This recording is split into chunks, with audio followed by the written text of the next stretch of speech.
Well, hey guys, Ethan Trejo here with News 4 San Antonio, and today we got a call about a water leak that took place over here on the Alamo Ranch side, and we're going to show you exactly what that water leak is. I'm going to show you right behind me. You can see all the water flooding down this entire street. Now, SAWS is already out here, but it is a lot of water, guys, and let me show you. This is the creek, the drainage creek, and you can see this is almost full of that muddy water and sediment that's coming down this street here. Now we're going to be talking to some residents in the area today about what happened and how it got to this point. On Tuesday, when I arrived here from work at 3:30, I saw water on the street, so I started to look to see, and it was in the center between my house and my neighbor's house, Rodney's, and it was gushing out. It was just gushing out.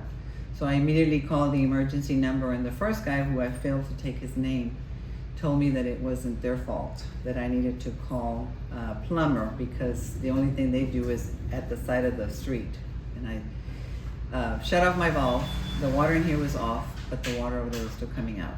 So the plumber person that we called, he said, no, that's something SAWS related. So we called again. We spoke to a lady named Tammy, and she gave us an emergency ticket number that evening about maybe 4:45. And I called again yesterday morning. My son did it, 9:53, and then I called again at 3:30 when I arrived from work, and the same thing. We have it on file. We'll get to it as soon as you can. And I explained that it looked urgent.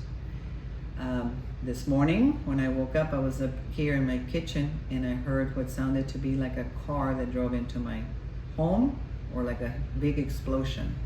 At that time, water was coming everywhere in the house, so I proceeded to put towels down. I've been in contact with my insurance this morning, and they told me to call the SAWS claim department. I called them. I send them the paperwork they asked me to fill out. The next thing they told me just a few minutes ago before you showed up is that unless one of their vehicles drove onto it, it's not their fault. And it's a major issue. I mean, the foundation, my house is a 2-story house. Right. I'm concerned with my foundation. And my neighbor, he's got water all over his house. Yeah.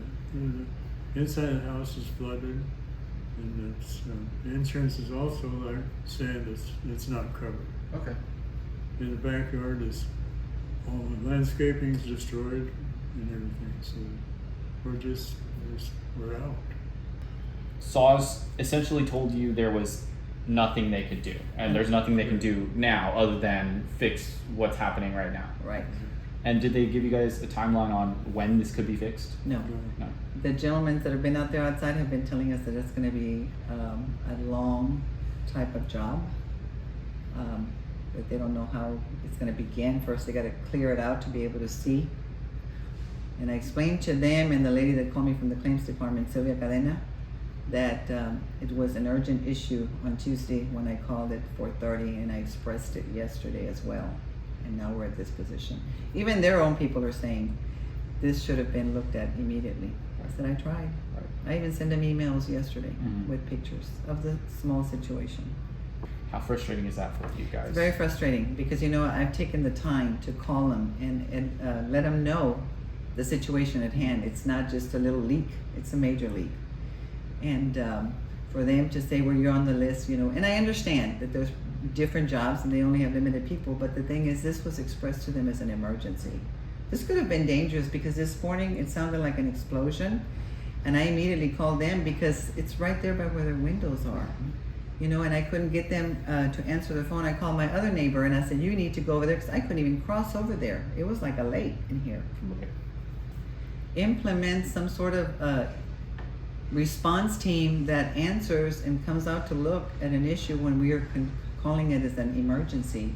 And also when their emergency line number people are talking to us and they tell us this is an emergency, why don't they immediately look into it? I mean, it's an emergency.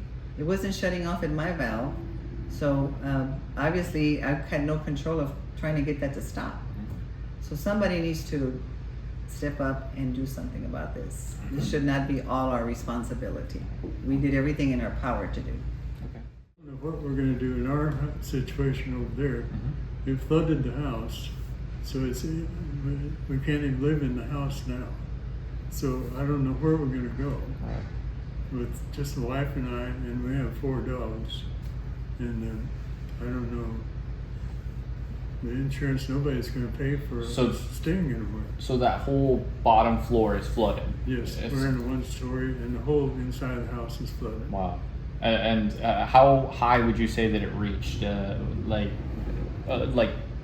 before, Yeah. below the knee, or Probably about 2 inches inside the house. okay. But I think when it blew, it hit the side of the house Mhm. so hard that it forced water into the house. Wow. It's a scary situation for Very sure. So I Yeah. don't know what we're going to do. Mhm. We just have to get somebody out there to see if we can get the water out of the house so that we can figure out what to do from Okay. there. And they haven't given you guys any sort of relocation or anything like that, like any No. information. No help at all. Okay. In my opinion, we spend so much money in homeowners insurance, and then for them to tell us that something like this is not going to be covered. Yes. Why do we spend thousands of dollars? Right. What's the purpose? Yes, we had the same thing that the homeowners insurance said they can't cover it. No, nothing.